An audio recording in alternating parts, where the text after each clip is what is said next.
Hello, my name is Jeff, and this is our 5-year plan for retirement.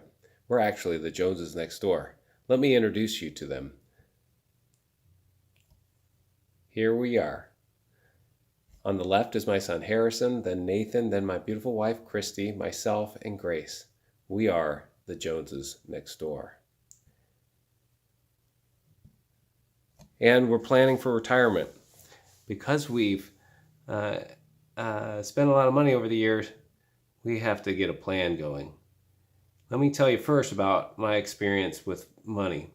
I was raised by a father who was a school teacher and a landlord. He invested in small houses and in commercial real estate in the 70s and 80s.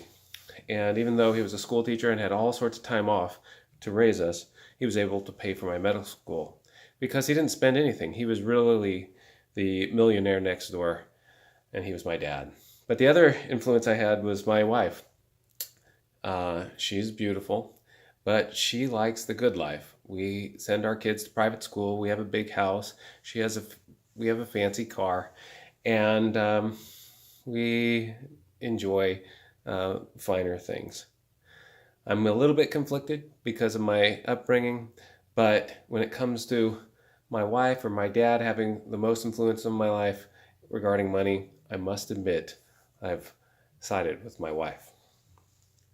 So we have a lot of expenses, and a few years ago we started getting serious about looking at the bottom line and how we are going to ever retire. We've always put money away in 529 plans, and we even paid off our primary residence.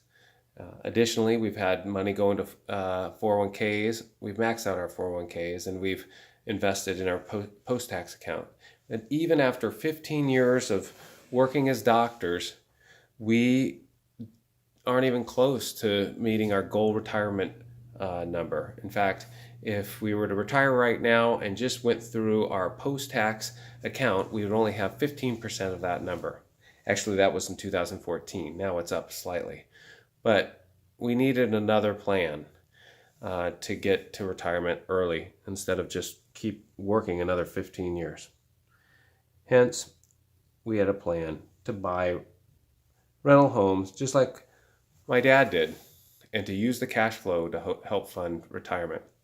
I started listening to Jason Hartman's podcast, and after doing so and pulling some money out of savings and refinancing our cabin, my wife wouldn't let us touch our home, but refinancing our cabin, we were able to start making income from rental income. In fact, after 2.5 years, we now have 25% of that goal number for retirement coming out each monthly by cash flow because we bought 18 rental homes and I purchased an office where I practice. Our post-tax account has gone up a few percentage points, and the 401k has gone up a few percentage points. Those percentages, the 17s up top, are basically what we could expect to make from those accounts if there was a 4% yield each month. So now we're at the point where it's 2017, and we are thinking about what we're going to do the next 5 years to get to retirement, or at least an option of retirement.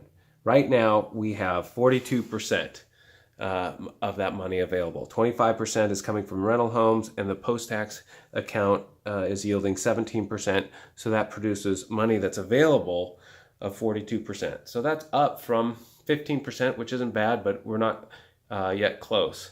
Our future money, if we wait until we're 59 and a half and start taking 4% yields from our investment accounts, would be closer to 76%, which doesn't sound bad, but we're not 59 and a half yet. So our next plan is this, and that is to pay off one mortgage every 8 to 10 months and buy a new home on mortgage every 8 to 10 months. We'll pay extra mortgage to our cabin to have that paid off in 5 to 7 years. We'll stop funding 529s in 5 years, and Christy will be given the option to retire in 5 years, and maybe me as well. And this is how we are going to institute that plan. Basically, from my job on the left, I will fund all of our expenses from my job.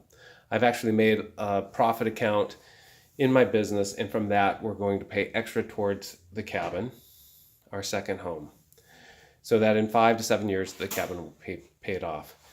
And then Christy's income we're going to use for investments. And I've broken down the percentage of her income. Every 2 weeks, we'll take 50% of that money and put it towards rentals. 30% of the money will still be going into investments in the stock market. 10% will go to our nest egg, and 10% will go to a frills account. We have extra savings other places. So our nest egg is this is a nest egg that we use just for emergencies on a month-to-month basis. By doing that over the next 5 years, this is what we hope to achieve.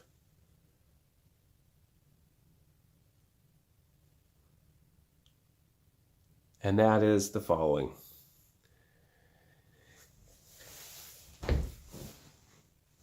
50% of our goal income will be coming from rentals, and 26% will be coming from the post-tax account, producing now money of 76%, which isn't bad and probably will be able to cover our expenses.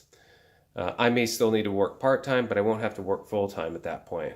If we look at future money, however, though, and include our 401k plans, we'll at 59.5 have 120% of our income. Additionally, shortly after 5 years, our mortgage on our second home will be gone, and our 529 plans should be fully funded to cover college for 3 kids and at least 1, if not 1.5, graduate school educations. The car lease will probably be gone, and but our credit cards may be higher for travel and or etc. But I think we'll have enough money by that time. It's exciting for us.